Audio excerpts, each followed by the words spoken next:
Okay, I guess we'll go ahead and begin. Just want to say welcome. Glad everybody's here.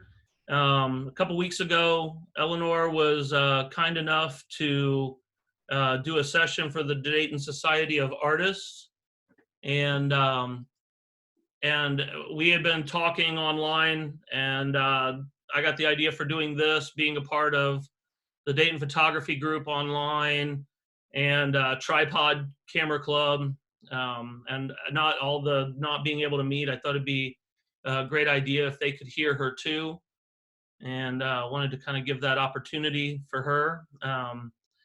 Just a few things to note while we do this. I know some of us, most of us, probably are old hat at Zoom by now, but uh, just a reminder, if your camera is on, we can probably see you. So if it's mobile, don't go anywhere you don't want us to see you going, okay? Especially if you're on an iPhone and stuff like that, because it will only show the person going. If you're brave enough to carry your whole computer with you, great. We are recording, so this could end up on YouTube. The other thing is I've got everybody muted. That way all the other noise doesn't take over, and when Eleanor starts speaking, she'll be the main one highlighted on your screen. She will talk and she'll share her screen and stuff like that, so you'll want to be able to keep track of that.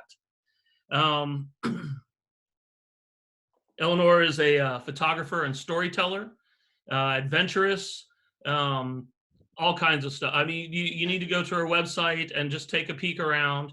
I put a ton of links on my website that I did the announcement on, and linked over so everybody could get an easy place for that. She's currently got an article in LA Times online and Guardian, both of which have some amazing work on it.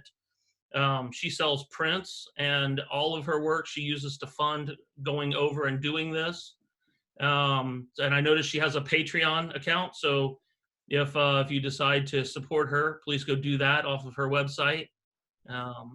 Buy a print, become a Patreon sponsor, any of those sorts of things to help her, because she uses this to go do this incredible work that she does.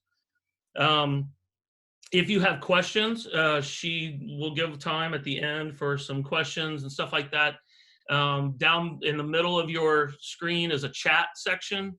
You can shoot a chat out to everybody, and I will see that and be able to pass that on to her as well, and she can answer those questions. Anything else, Eleanor, that you think they need to know? No, that's a very kind introduction. Thank you. Okay, well, I will mute myself and turn this over to Eleanor. So everybody say hello to Eleanor.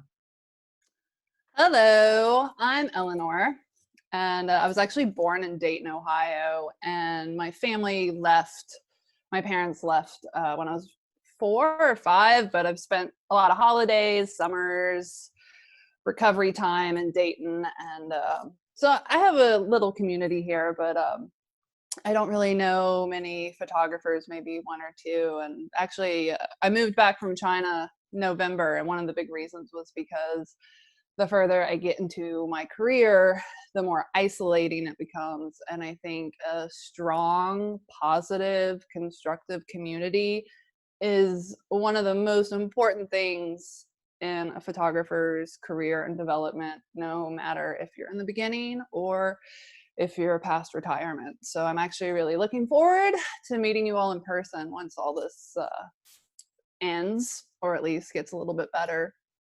So I was born in Dayton. I was raised in Virginia in a really small little city called Radford, and our high school was about 400 people. And since a kid, I was always an artist, visual artist, mostly painting, drawing, photorealism. Picked up my first camera when I was 16 or 17 and photographed all my friends and bands. Like most teens do. So I applied to art schools when I was in high school, and although I was accepted, it turned out that art schools are really expensive, private art schools and out of state. So that was pretty much the beginning of learning that it's not going to be easy to do any of this. So I ended up going to Virginia Commonwealth University, where I received a Bachelor of Fine Arts with a concentration in photography and film. And in retrospect, I'm pretty happy I went to a public school rather than private school, because it was some women's literature classes and anthropology courses that really opened my eyes to things. So I eventually left Richmond, Virginia, 2004, and moved to New York with the grand illusion of becoming an artist. That didn't quite work out. Like I mentioned in the DSA group, you need a lot of money to be an artist. And I worked in a photo studio in Manhattan, and we photographed artwork. So we would photograph artists' artwork. And oh, I skipped over something. So in undergrad and VCU, I actually focused on self-portraiture work, like Cindy Sherman, pre-days of selfies. So I shot medium format and 4x5. My medium format camera was a Seagull twin lens reflex that I paid, I think, $125 for. So that's what I focused on in undergrad. I skipped over that part, sorry about that. And I will show you, I pulled out, I'm not a pro at Zoom, so I apologize. I'll open this up.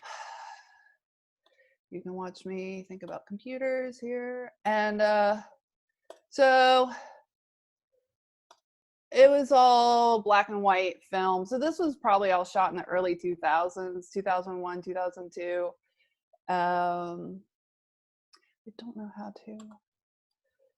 And sorry, I'm not a, yeah. You see a different image, right? Okay. Yeah, no, yeah, yeah. Different image. I don't know. Is it a black and white film, scratched image? Yeah, okay. Yeah, okay. Okay, so these are, I see something popping up. Yes, okay, good. So I was doing black and white film, processing my film, wet darkroom. This probably gives you a hint to my age. So I did not start with digital. I started on film, 35 millimeter, medium format, 4x5, wet darkroom, all that. And I hated photographing people, other people. I was scared to death to ask somebody to photograph them. So I used myself with costumes. So you can, probably a lot of you all are familiar with Cindy Sherman type of stuff from the 90s. If not, you can look her up. So she was a big inspiration for my undergrad work. So then I moved to New York. I worked in a photo studio where we photographed artwork, and we would have the starving artists, and we would also have the galleries. Like all the big name galleries in New York would come, and we would shoot 4x5s, 8x10 chromes, all of that stuff. And I was a chatty person, and I would talk to the artists and I would talk to the gallery owners, and I realized I did not want to be an artist anymore. The underbelly of that world really, really turned me off, because I grew up with two hippie parents, thinking the art world was all about expressing stuff that had some sort of meaning. And in the underbelly of it all, it was a lot about money, and it just wasn't for me. So I would meet artists who would tell me how they couldn't afford their rent, and then I would have gallery owners coming and telling me how much profit they made from a show. So I left that photo studio after close to 3 years, and then I started photo assisting in New York. I did try to go the way that photographers are supposed to go, by assisting, and that was also a really big turnoff. But the good thing about it was that I was able to see what I did not want to do. I did not like product photography. I did not like fashion photography. I didn't really like maybe I just didn't like working for people. So in 2008, my boyfriend at the time in New York moved to China to work for his brother who had an architecture firm, and he asked me if I wanted to go. Of course, I said yes. Why not? I had never left the country. I was barely making ends meet in New York. I never really found my place there. I'm convinced that everybody says it's the greatest city on earth just to convince themselves it's worth being there. So I left and ended up in Shanghai. And I have been based in Shanghai from 2008 until November of last year. I moved, for the last 5 years while I was in New York, I barely shot anything of myself, any of my own work. It was just kind of dead on the inside. I'd been burned out. I didn't know what I wanted to do. So I moved to China, and I could not find my place there either. Felt really out of place, got really depressed. So I started dabbling in interior photography, and also I went on a 2-year-long bike tour around China and Central Asia starting May 3rd, 2010, ending November 2012. So it was the 10-year anniversary of the start last week. I had the intentions of building more of a photojournalism portfolio and saw it as an opportunity to explore more affordably. So I chose the bike rather than the more traditional means because I wanted to go slow. Let's see. I don't know how much anybody has looked into the stuff online, but so I'll show you some images of the bike tour.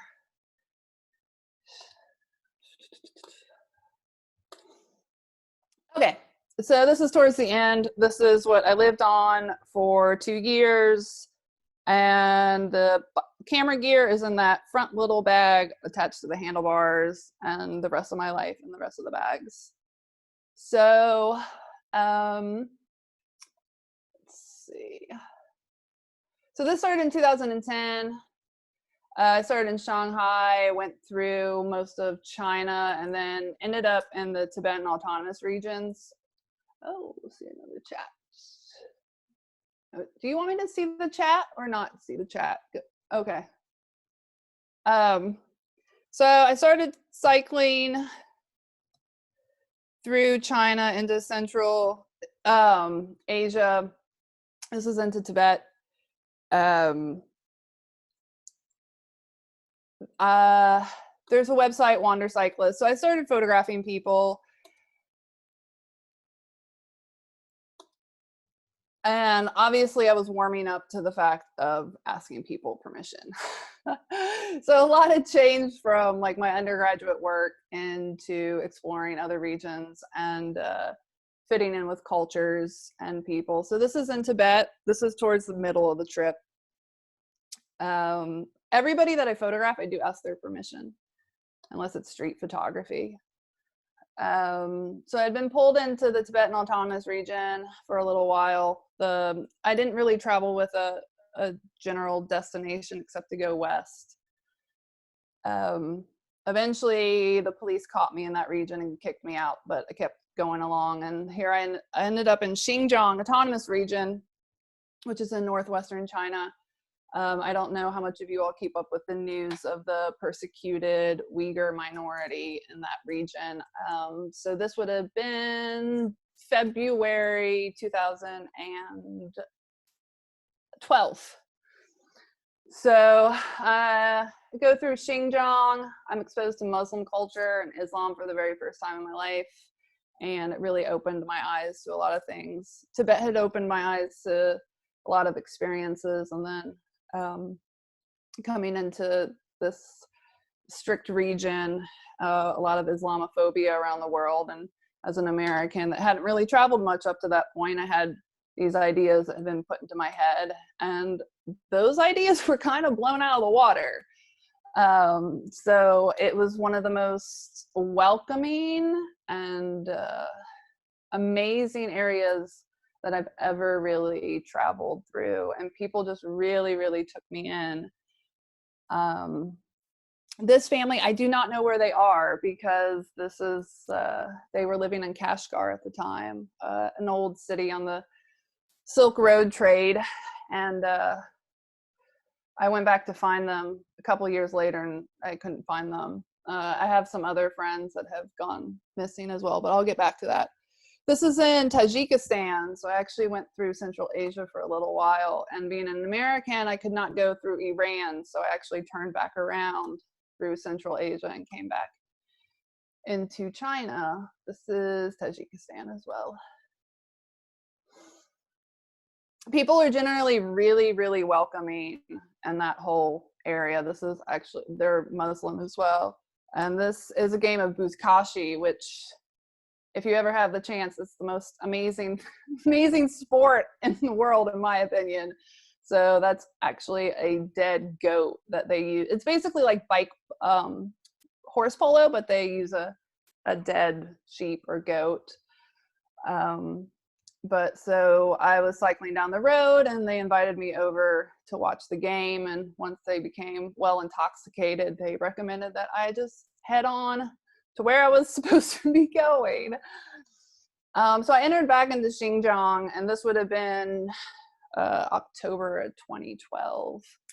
And it was just beginning to heat up in the area with the rioting and the government clamping down on the ethnic minorities. So I will go over that body of work first, since we are over here. Let's see. Oh, okay. So I pull up that body of work. This one's actually on the website if you want to see it, but I don't have the captions or artist statement on it currently because of some security issues. Okay. So this is a family I met in 2011, and I continued to document them up until 2017. So I generally work on pretty long-term projects.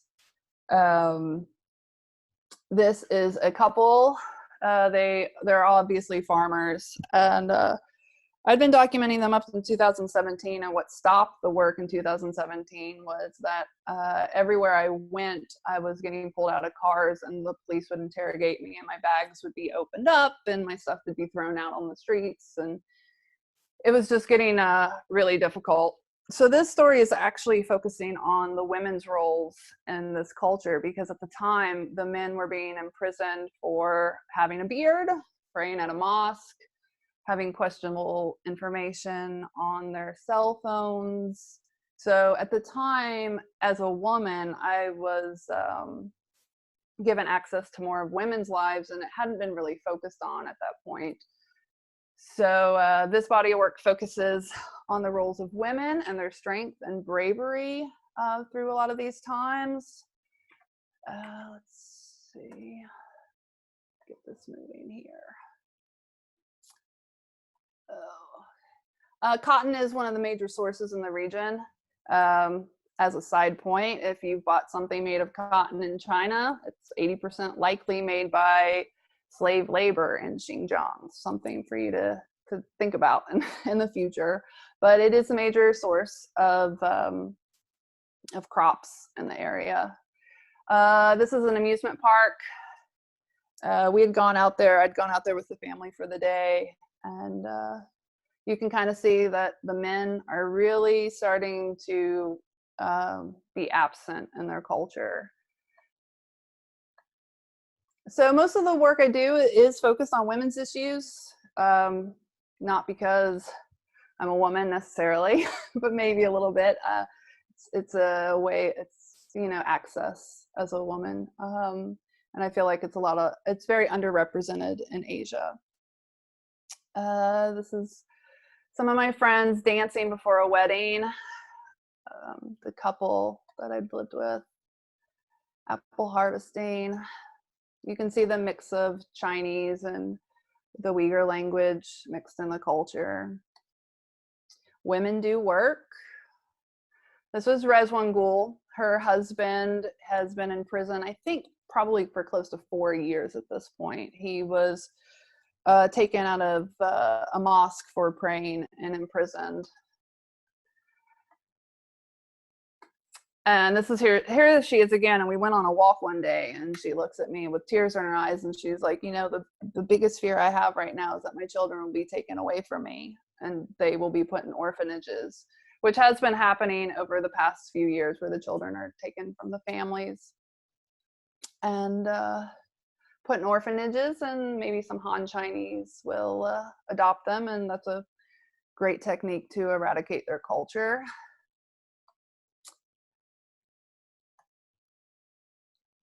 This was before a holiday, which explains the dress, but women do work around the farm. This is a photograph from the Silk Road going to market.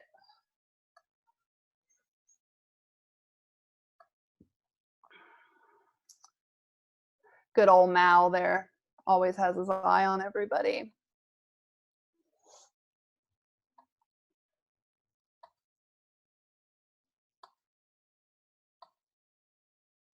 So this is actually a wedding ceremony, and because of the countryside, they stick to some pretty traditional techniques. This was an arranged marriage, by the way, and they have a baby girl now, but we do stay in communication, but we have to keep it limited through how we communicate because it is monitored by the government.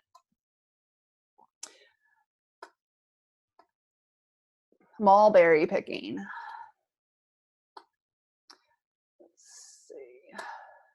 So that is one of the body of works that is unfortunately finished, but not by choice.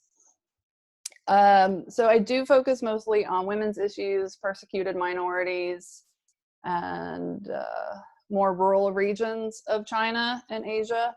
So I mostly focus on Xinjiang, which I did, and I still work on areas in Tibet. I feel like I need to backtrack a little bit. So I was actually in Tibet in January and February, and I was working on a long-term story that I started in 2014. And the coronavirus reared its ugly head while I was out there, and I was stuck in a city for 2 to 3 weeks. So that's the story that Eric mentioned that's on the LA Times. I will pull that up real quick. I have it right here.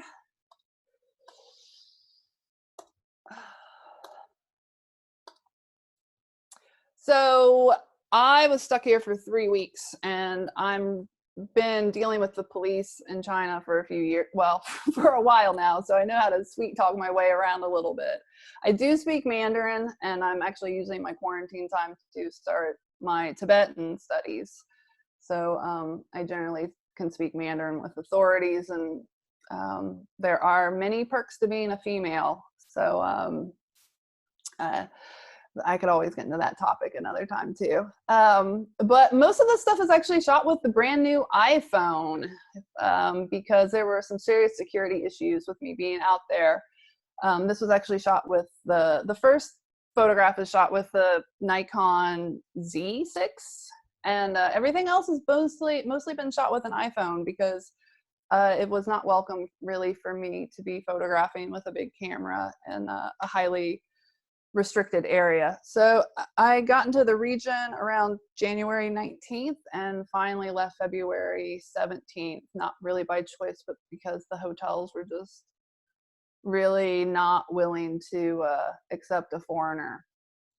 So this story is on there. It has been edited a little bit to protect a little bit and not get too much into politically sensitive issues. But since then, my colleague, I actually have a registered business in China, and my business partner was interviewed a couple times in the past month. My websites have been getting hacked, and I've had some very strange emails coming in asking for very strange broken English questions, and I always look at timestamps and things like this to kind of give me an idea of where these are coming from. So this isn't as politically charged as it could be, but so I just was basically documenting everything with my phone at the time. This is actually Jacob, and we use a texting app called WeChat in China. He and I are no longer connected. I don't really know what happened. You just kind of let it go and understand that somebody's probably distanced themselves out of you for safety. It could have been some other reasons. I'm not really sure. He could have also been an informant. So what do I know? So these are actually shot with, the portraits are shot with the Z6. So I was trying to do work out there at the time.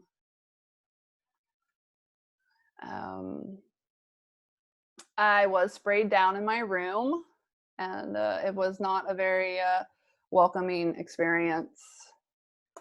It was actually pretty terrifying. And I was grabbing all my camera gear off the shelves to try to keep the disinfectant from getting onto it.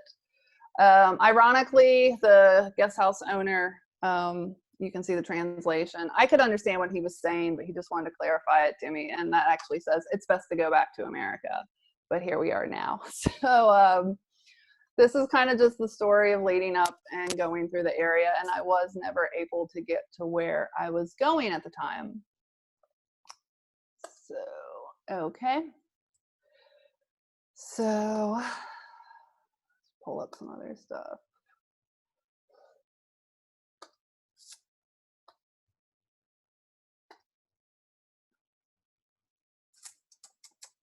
Let's see.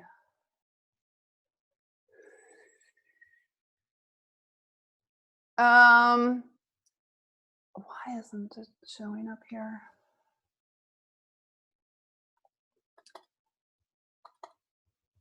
Okay, so I'm gonna go backwards a little bit. So besides, okay. I'm sorry, I'm really not good with this Zoom stuff and talking at the same time. Okay, so this is my long, this is my baby. This is something I've been working on since 2014. This is the project that means absolutely everything to me. And this is the reason I was holding out in Tibet for 3 weeks trying to get out here. So this is John Samo. She is a 32, 33-year-old Tibetan. And in 2014, I was trekking up through that road up in the, you can probably kind of see it in the back of this photograph. And I was trekking up the road, and her mother was sitting in the field and told me to come over and have tea with her. And I sat in the field with her mother, Gela, and they fed me some sampa, which is a Tibetan grain, and some tea, and a hailstorm came in. And actually in Tibetan culture, a hailstorm has some pretty amazing auspicious symbolism to it as well. It's basically meaning that you're not ready to go forward. So she dragged me into her house almost literally, and I stayed there for 3 days. And I wouldn't go back until 2016. So I met them in 2014. It came back in 2016, and I've been working on this project at least once or twice a year.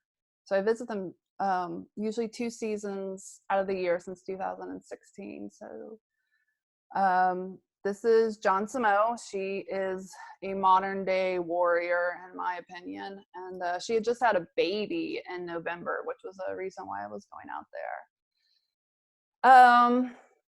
So she's the only woman of the household besides her mother, Gela, and she basically gets up before sunrise and does not fall asleep again until close to midnight. And here she is working on the roof of the house.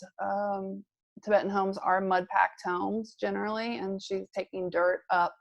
We were weeding the roof together, and she took the dirt up to work on the roof.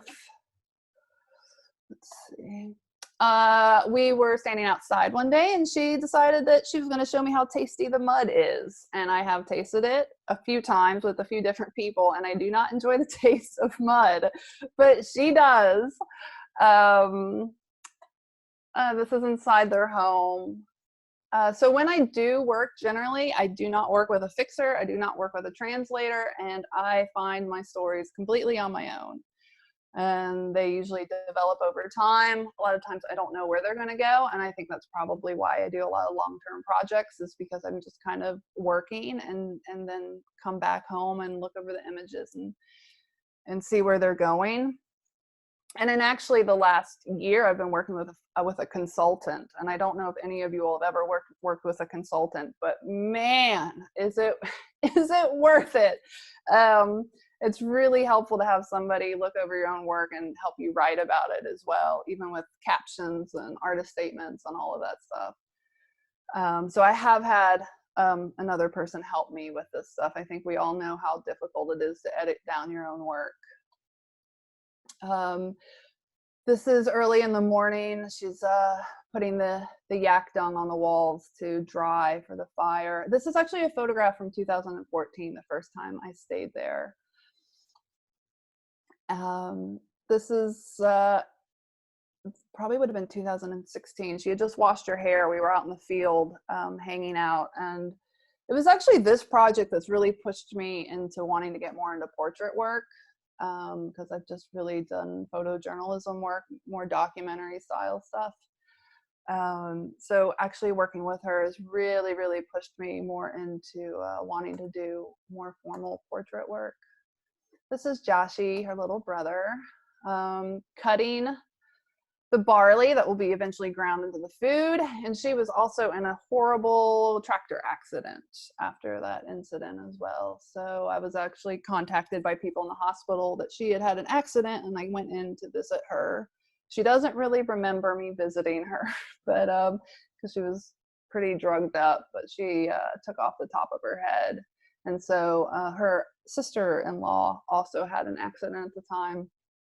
And unfortunately, with the hospitals in China, they don't usually have translators for ethnic minorities. So the woman that's actually talking to her is another patient's family member. Johnson does not speak Mandarin. Hardly anybody in that household speaks Mandarin. So when I was in the hospital, people were like, how do you all communicate? And I just said, well, it just works. And this family, we have a lot of laughs together, and we've also had a lot of tears together, but we just were able to communicate, and they love seeing the photos I take of them, and I've just kind of become a family member. And this is her wig.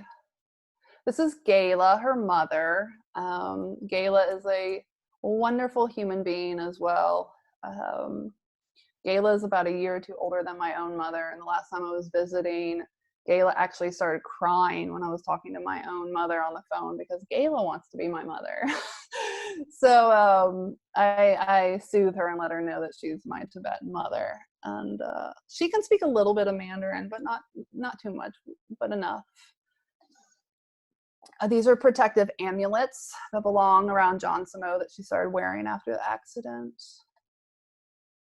And even though she's been cut up and women live in the countrysides and don't really see many people, she still cares about her beauty. Horses. This is harvesting for a caterpillar in Tibet. It's a medicine. It's mostly sold to the Han Chinese. I think this is close to 4,000 meter altitude. We were up there all day, and my lips got so sunburned that I couldn't smile for like a week afterwards because of it. But so I usually stay with them for weeks, 2-3 weeks, until I get burned out, because I usually sleep on the floor or sleep outside with them.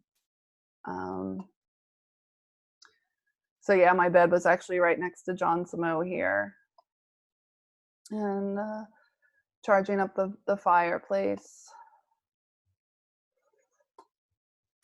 She is a total hysterical clown and pulled the bra of her sister-in-law out of the sitting area and showed me how to put it on.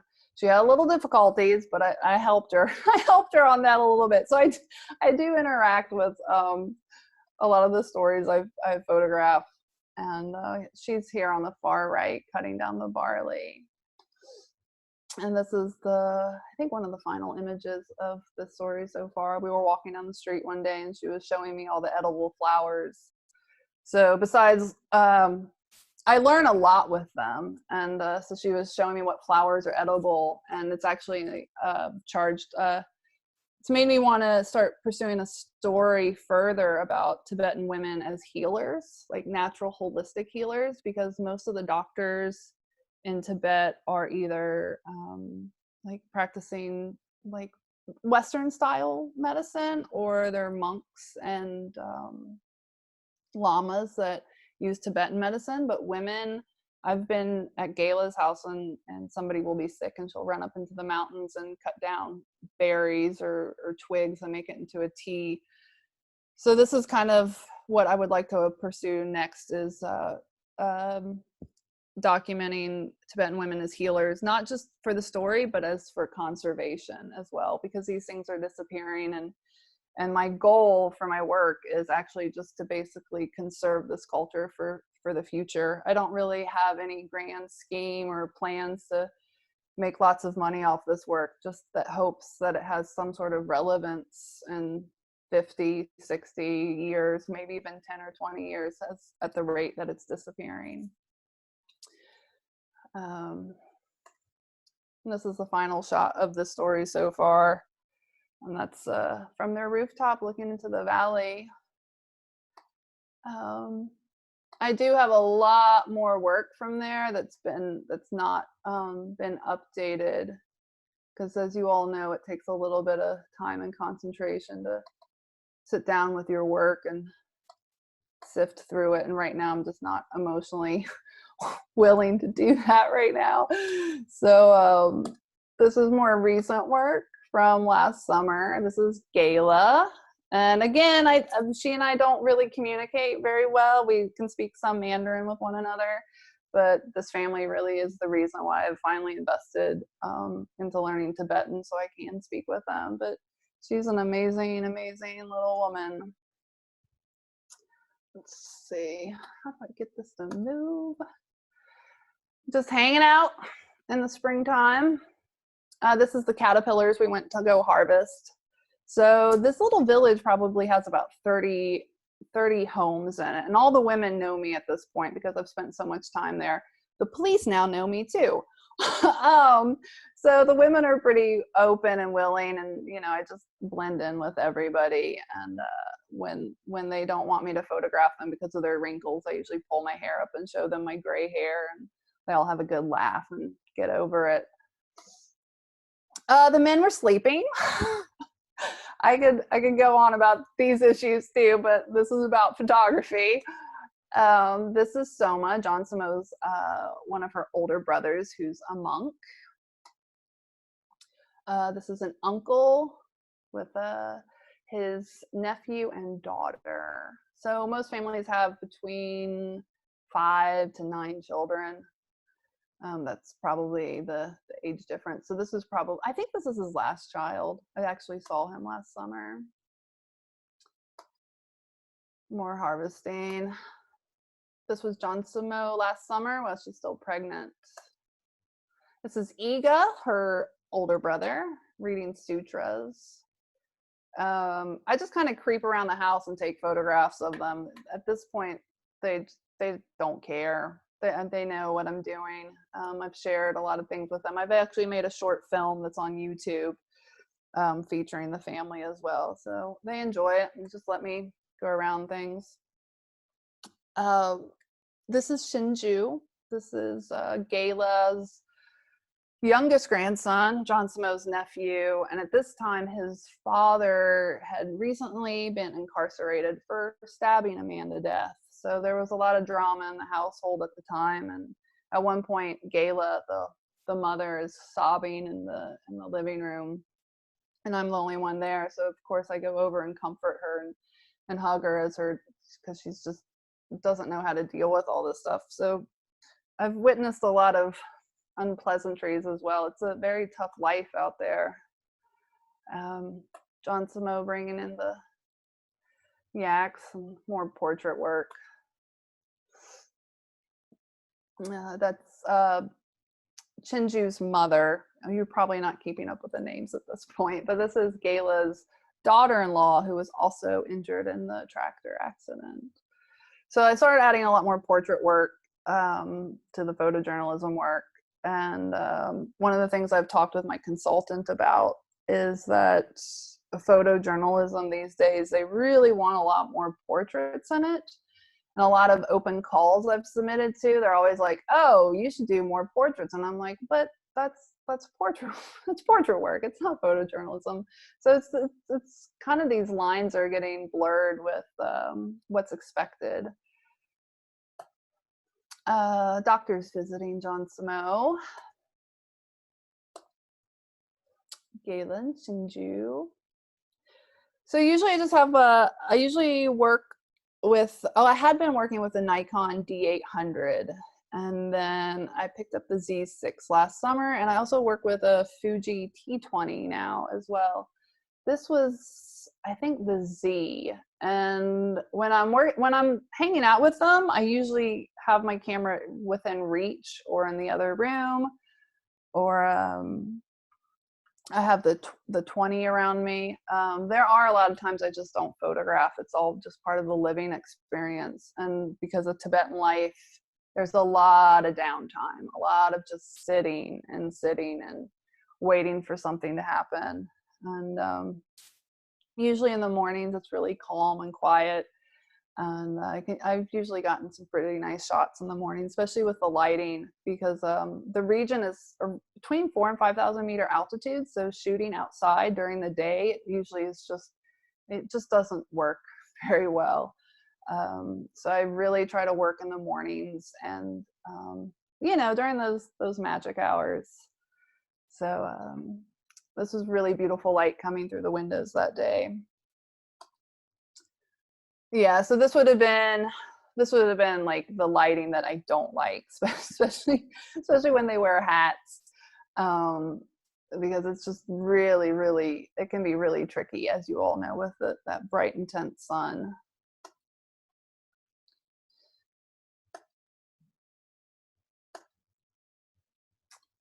So this is a lot of behind the scenes work that I just haven't put into a developed story yet. So it's a lot of just raw stuff.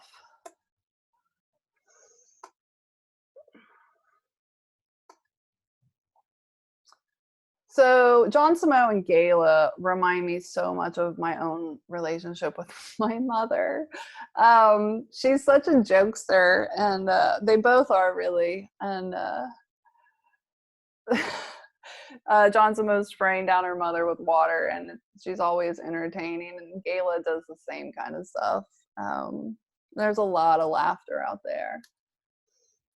John Samo spitting on her mom to clean off her face.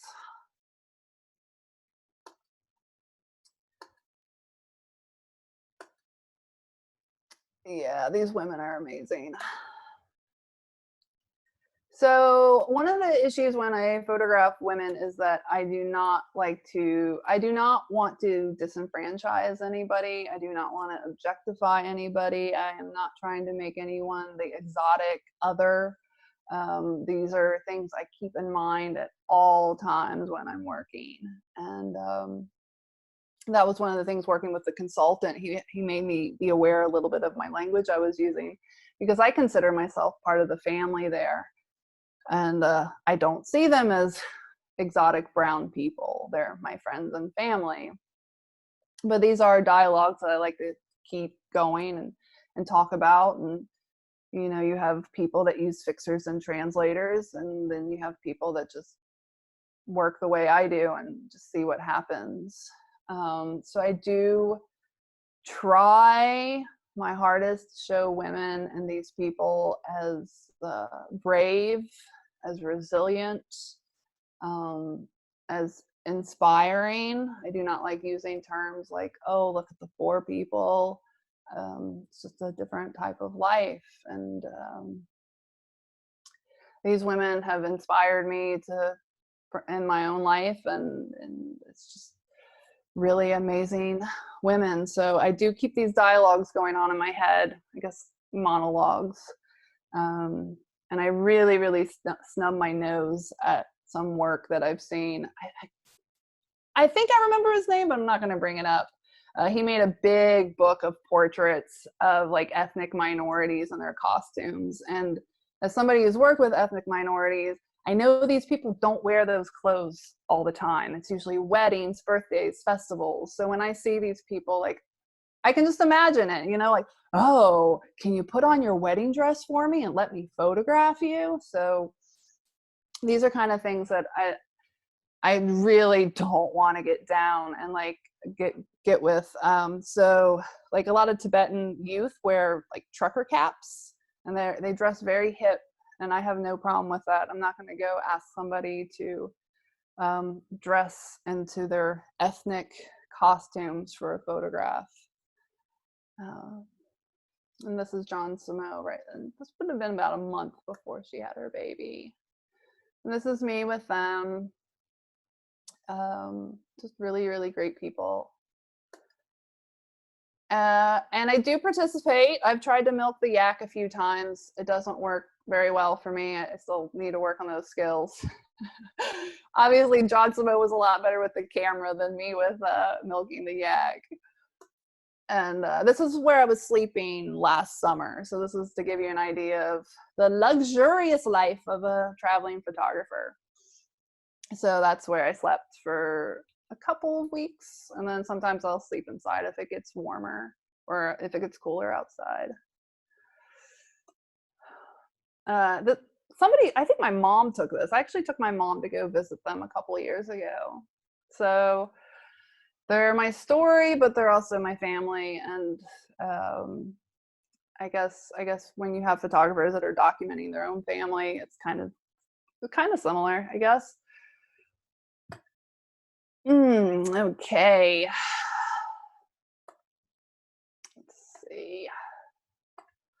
What have we got going on here? So I will show you a story I started working on, and I'll tell you why I stopped working on it. This is Sarindrolma. She's 22. She just had her 4th kid, a victim of domestic violence, street beggar. I was introduced to her last summer. I communicated with her clearly enough, and then also had a friend come over and help translate with me my intentions of photographing her and why I wanted to, because I hadn't met a woman like her yet. But the issue is that 2 of her children couldn't get into the local schools in the area because they didn't have the correct ID card for that city district. So in China, if your kids can only go to the schools where their government issued ID card is. So I made a few phone calls to friends, and one of my friends has contacts in the school system, and we were able to get her kids in the school, and I paid for her kids' uniforms. So at this point, I have directly changed the outcome of a story. I did take photographs, but it's not something I will continue to work on because I decided to intervene and change this woman's life the most I could. So ethically and morally, I don't think I should continue photographing it the way I wanted to, because I changed the future. And this is the first time I've done this, and it probably will not be the last. I don't like to see things happen when I could have a influence on changing a little bit. So Sarindrolma's eldest daughter was sick. We went to the hospital. She's getting blood drawn. So even though I kind of knew that this story wasn't going to continue, it's always good for me to practice and see what comes out of it. Maybe another story will develop. Maybe I'll learn something about something. Something will come out of it. So I went ahead and continued photographing them. And then the last time I was visiting, I gave Droma some money for her medicine. And while I was there last summer, she was pregnant. The guest house that she was a cleaning woman for, she would not go to the doctor, and we were all convinced that she had worms. And I was like, Droma, you have to go to the hospital. Like, you can't keep doing this. You might die. So she finally let me, that's because the guest house owners were men. So she and I went to the emergency room, and she had an ultrasound, and she was pregnant with her 4th child. Completely oblivious. And I asked the doctors how pregnant she was, and it was 7 months. And I've never been pregnant, so I don't know how, but I still don't know how somebody is pregnant with their 4th child, 7 months, and did not know. So I remember she was holding my hand during the ultrasound, and yeah, I had to hold back the tears, because I'm just looking at this woman being like, there's nothing that can be done to change any of this. And so yeah, this is a story that I started, altered, and decided not to continue on anymore. So I do stay in touch with her, but it's kind of, I still try to process those feelings of, I know I didn't go wrong with doing what I did. And like I said, I probably will do it again. And so yeah, I think some people may have just said, oh, this is a great story, because domestic violence in Tibet really hasn't been covered at all. And but I couldn't do it.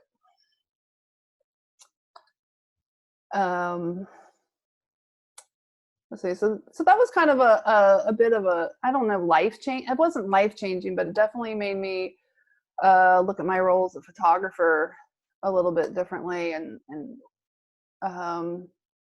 where you cut yourself off as a caring human or somebody carrying a camera. So one of the places I went that was pretty life changing was the Rohingya refugee camps. And this was before the big hysteria happened a couple of years ago. And I was going through the slums photographing mostly women and listening to their stories and taking notes. And just talking with people, a lot of really heartbreaking stories. And I remember going through one of the roads, and this woman came up to me with an eye infection, and she was just begging me to help her with the eye infection. And again, questioning my role as a photographer, I sometimes have regrets that I didn't go into medicine, because yeah, I guess I'm one of those photographers that wants to save the world. And I'm realizing that medicine could probably save people a lot more than a camera. And some people will argue on this of, can a photograph change the world? I've heard some say that it won't, and I've heard some say that it could. But I think photography has a lot of power and strength in it, even if it's just making one person aware of themselves or aware of the world. But I'm not so ego-driven to think that this is gonna make some life-changing things for people after a rainfall. This young woman was 15. She had lost her parents crossing from Myanmar into Bangladesh. The thing is with these photographs, a lot of times I take these photographs, and then when I zoom in on their faces, I can see the tears filling up in their eyes. This one I saw, like, there was no mistaking the emotions going on with her. This woman had just entered the camp, and she lost her husband and baby the night before, and crossing the water.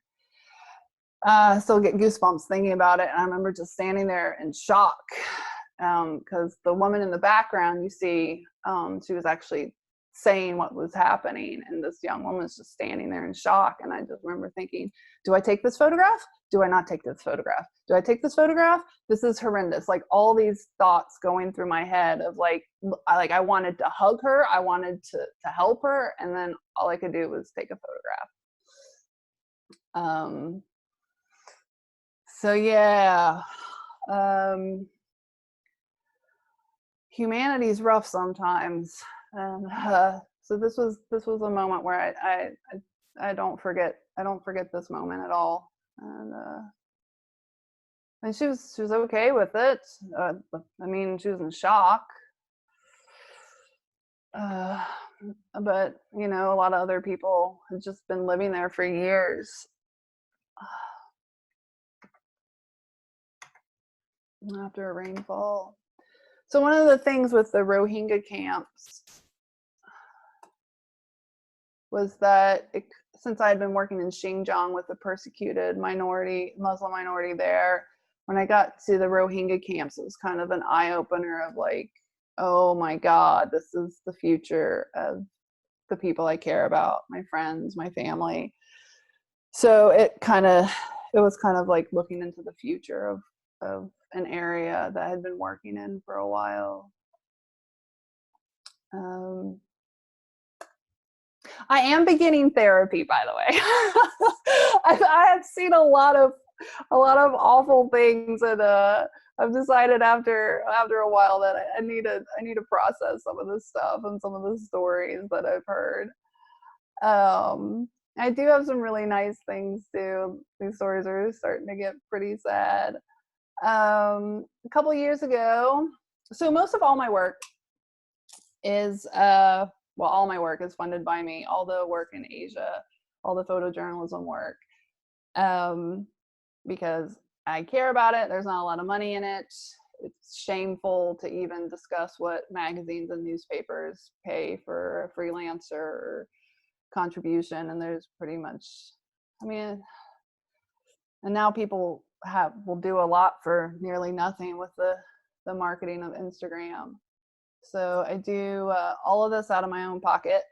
But 2 years ago, I was hired by a bicycle saddle company, Brooks, England, UK, to go out to Kyrgyzstan and document a bicycle race. I was the only woman on the crew besides the translator. And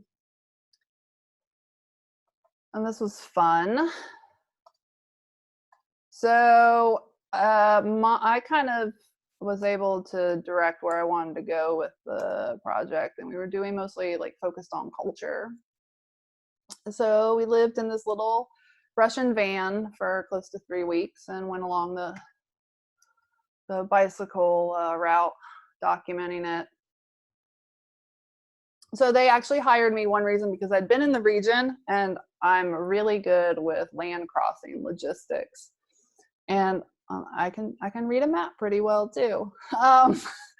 So we focus mostly on culture issues. Like I said, I was the only woman on the crew. I have lots of opinions about being a female photographer. I'm just a photographer. We can add the female stuff on there at another time. But yeah, it's still like going on with the whole woman as a photographer. I have so many perks of being a woman doing what I do. I've faced a lot of danger. I've been touched. I've been groped. I've had men try to rape me. But I also have had some of the best experiences of my life because, you know, people just welcome me in like, oh, it's just this solo woman that's going around trying to meet people. And, you know, not many people leave their kids alone with, you know, some 6'2" white man. Maybe a 6' white woman is a little bit easier to deal with that. But,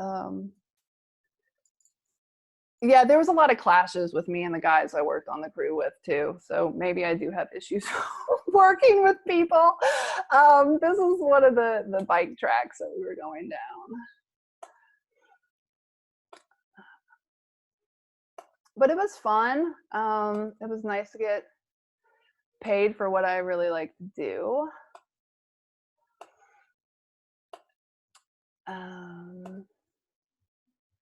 Let's see. For the fun part, let's see. I make my money by photographing buildings. Exciting. So I started interior photography probably in 2008, and my website's way outdated, so this is one of my newer stuff. So I love to sleep in ditches and photograph people, but I make my money photographing really clean, crisp hotels mostly. So I started getting into hotel food and beverage probably 3 or 4 years ago because an agency based out of Colorado needed a photographer, an interior photographer that could speak Chinese, and that was me. And again, I make more money than the other guys on the team, and I keep it to myself. There's a lot of Photoshop work that goes into these. I do use lighting systems. I use hot shoes. Now I've gone to some Godox lights. Most of all this was shot with the D800. This is all old stuff. Yeah, so cleaning up those bed sheets, lots of fun.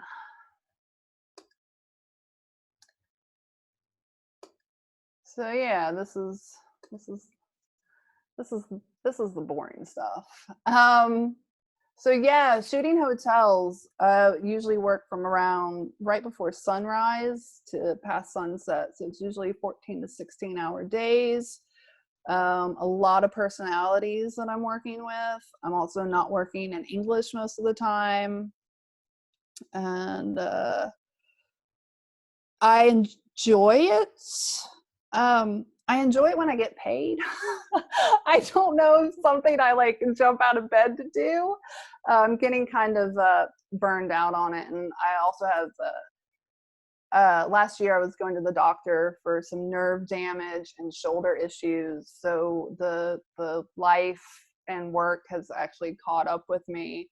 I have some dead nerves in my right shoulder, and my the muscles around my right shoulder. I kind of screwy now. Because I don't work with an assistant on these, so I am carrying a lot of gear through airports, bus stations, train stations, and in China, it's not so handicapped available, so not a lot of escalators, not a lot of elevators. I was actually laughing at myself the other day. I was thinking about this time that I was carrying my Pelican case, a backpack, lighting stands, and I couldn't get it all down the steps. So I just took my tripod bag and just like put it at the top of these steps and just kicked it as hard as I could. And I just remember seeing security like watching me just kick all this gear down, down the steps. I wish I'd actually kept a notebook of all these stories. I've probably photographed over 300 hotels through China, but some of them stand out more than others. So let's see. Do you want to start with questions now? Yeah, we can do some questions. Somebody asked about if you had gone on the trip to China by yourself. The bike trip? The initial bike trip. Yes, I started out that on my own because I had been just a regular cyclist. Like I when I lived in Brooklyn and in Richmond, I just had a bicycle that I rode around. And my boyfriend at the time turned me on to bicycle touring. And so I looked at him one night and I said, "Hey, let's go on a bicycle trip around China." And he's ethnically Taiwanese, raised in the US. And so he does not support the CCP, the communist Chinese Communist Party. He hates China. But I looked at him, I said, "Hey, let's go." And he goes, "No." I said, "Fine then, I'll go by myself." And he goes, "Okay." And that was like the kiss of death. I was like, "Okay, well, I'll show you." So yes, I did go by myself.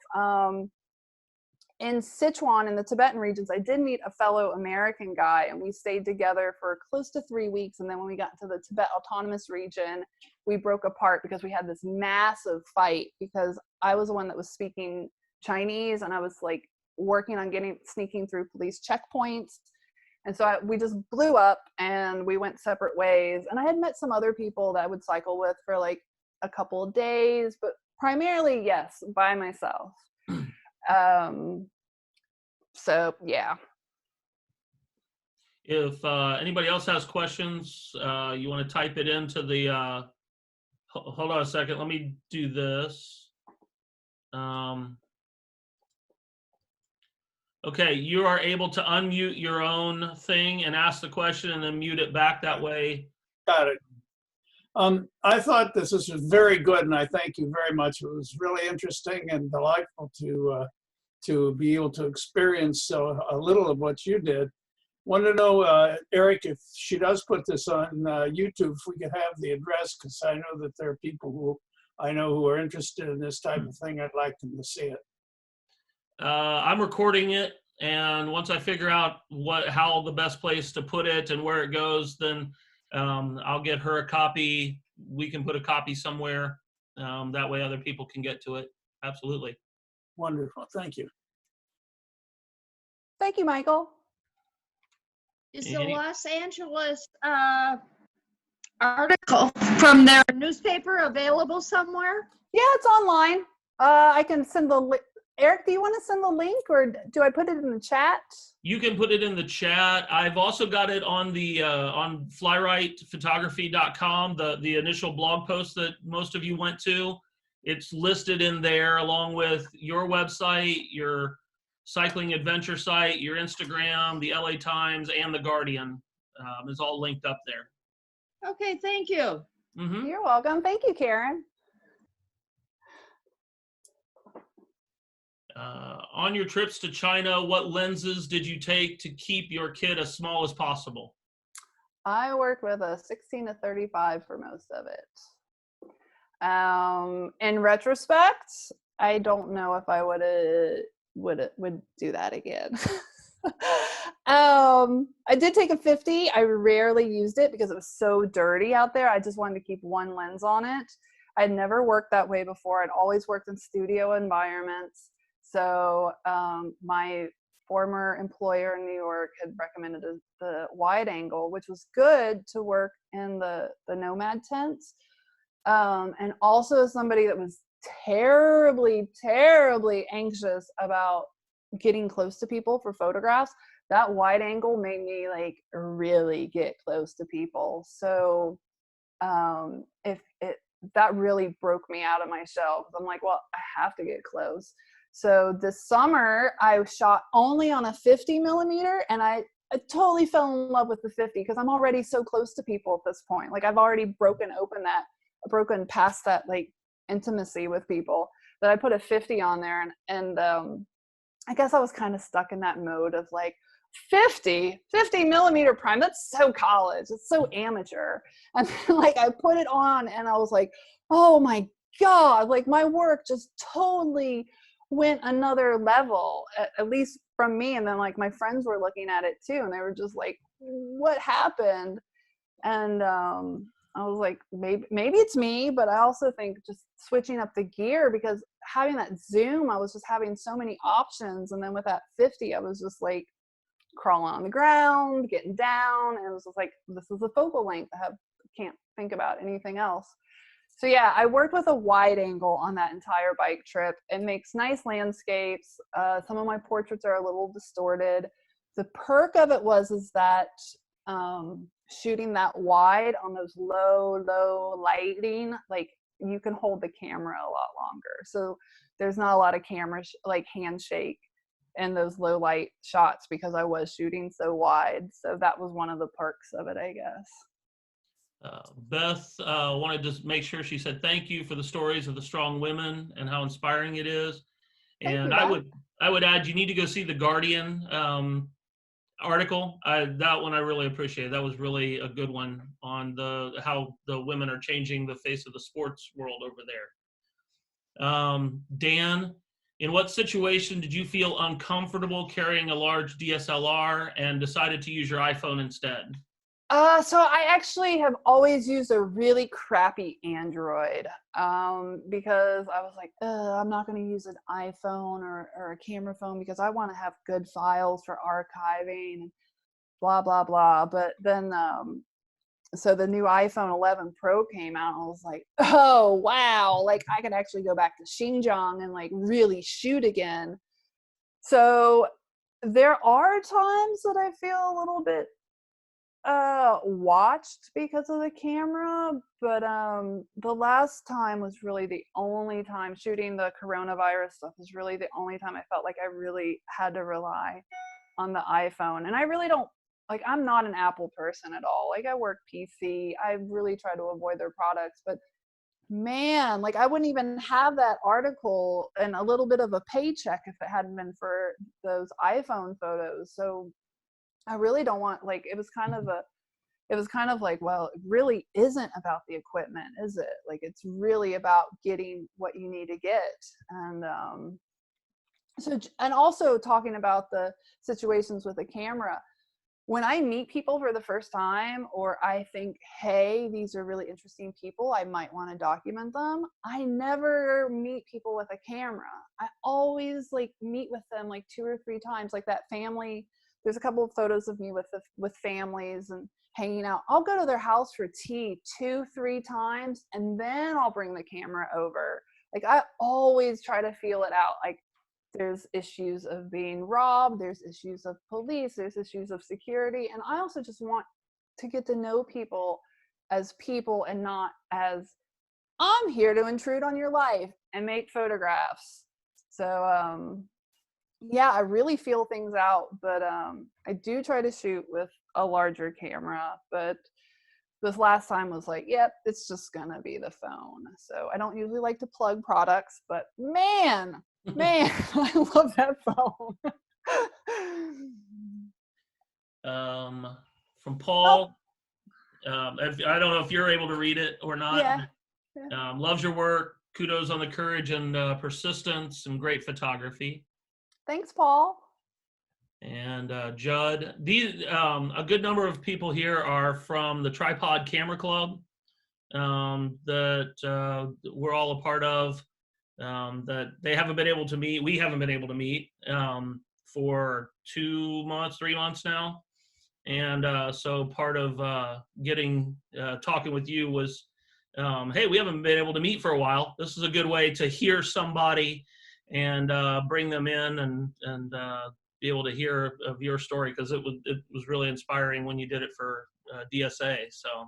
Yeah, I really look forward to meeting you all in person. And I mean, I don't know what the community's like here, but I know in Shanghai it was a little like, and it's not very encouraging. And like, that's one reason I moved back to the States, is because I just felt so isolated. And you can learn from anybody and everybody. Like nobody's too good, you know, like we all have a lot of room and an opportunity to get better, just not even as photographers, but just simply as humans. So I'm really looking forward to getting involved and yeah, it'll be nice. Anybody else have any questions? I like questions. Yeah, Judd's wanting you to present sometime at Tripod when we find a normal time again. So, and that would have been my suggestion had we been meeting normally, is to suggest to them. But since that wasn't available, Zoom is what we have. So, I was going to ask a question, because you were talking about wrestling with the feelings of being involved versus photography. I don't know if maybe there's more you could say about that. It's tough. It's tough because, you know, like there's been times I've seen things like, I remember this one time, this man's horse had run away with the cart, and like I saw this empty cart coming down the road with this horse. I was like photographing it, and the horse just slid on the road and the cart goes over the horse. I just put my camera down and run over and help the kids try to lift this cart off the horse. It's just my human instinct to just I have to be a human before a photographer. Mhm. That's just the way I am. The reason I do all my stuff is because I'm a human. I see them as humans. We're all humans. So I just have to accept the fact that I might lose stories because I react as a human, as a citizen, rather than a photographer. I think, and speaking about this out loud, I think photography is always the second of who I really am or what I am. Like, because I've talked to other people in China that have done a little bit of traveling, and it's kind of like the camera's the ticket. You mentioned how I do a lot of things. I'm just really, really curious. I just want to know. And like, you hear people saying, oh, I used to look at National Geographic magazines. I wanted to be a photographer. I looked at those National Geographic magazines. I wanted to be like, I want to live with those families. I want to be there. I don't want to be the white girl that stands out from all of them. I want to be in there unnoticed. I want to know everything I can about them. I don't care. The photography is the second part. So I think in reality, I'm just, that's just how I'm going to react. And I don't think I can change it. And I guess people probably just react differently. And, we need those people that are just going to stand there and click away. And then, we're going to have people that get involved. And, like I thought about continuing the story for a while, and I was like, like I can't be like a Steve McCurry and then like 20 years come down the road and they're like, did you know she was giving money to those people she was photographing?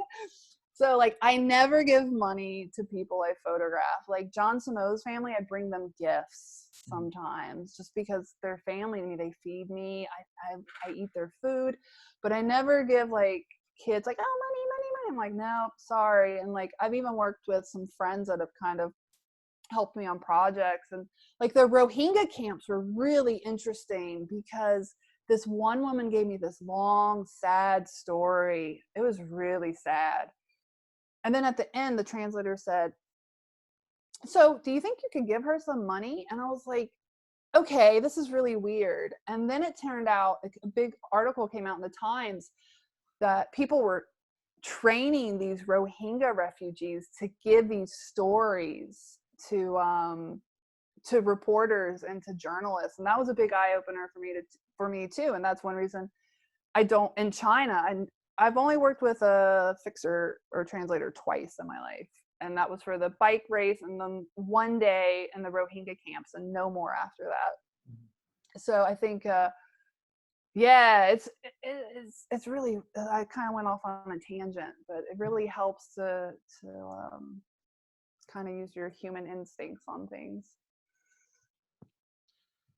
Any other questions from anybody? We don't want to keep you all night. We certainly are enjoying what you're talking about, but Anybody going into video? I have started to play with video, but I I don't like it. I see my friend Mike Skeena here, who has his own YouTube channel, 50 Acres in a Cabin. So I'll throw you a plug, Mike. It's worth watching. Okay. He is building a cabin on some land, and so it's interesting because not only has he been building, he already does construction stuff, but there's things along the way that he doesn't know. So you're watching him learn along the way, but also his video technique along the way from the very beginning. You're watching that grow as well. So video seems to be so hard for still photographers, because I'm someone like, oh, do I take still photographs or do I make a video? Do I take stills? Do I do video? Like I can't. I'm inner torment. Yeah, so maybe sometime you'll want to talk to him about it, because he it's been fun watching. So yeah, and if anybody wants to contact me privately, I love talking about photography. It is like I joke about it, but it's really true. It's the reason I put my pants on in the morning. Yes, I am still managing to put on pants in the morning during these days, but like the whole thing with the bike trip, I mean, I was really, really depressed before I left there. Like I had no idea what I was going to do with my life. I just knew that I didn't want the typical route to go in life. And I really, 10 years, would have never guessed what happened. But, like working with these women and getting this work out, like some of the Xinjiang work was shown at the Holocaust Museum in February. I had to use a different name for safety, but like I have like found that fight to get me out of bed in the morning when I'm just like, man, what's the point? But when you have these causes and these people and these issues that, you know, like maybe you can do something a little bit about it, you know, it makes you roll out of bed before 9 and put on the pants. Yeah. But yeah, I mean, I guess we all need a fight here and there, so that's mine. All right. Well, we don't want to keep you anymore unless there's some other questions. We just do want to say thank you. I know a lot of more people are saying thank you very much. Appreciate you taking the time out to speak with us and to do this for us. And Thank you, everyone. I look forward to seeing you in person and talking shop and all that other good stuff. Awesome. All right. Well, thank you guys for showing up and for taking part. And I'll figure out how to get a recording up, and I'll do a very similar sort of announcement thing to get that out as well. So you can go if you want to see this or pass it along or do those sorts of things. All right. Thanks, Eric. Thank you. Have a great evening. Okay. You too. Bye.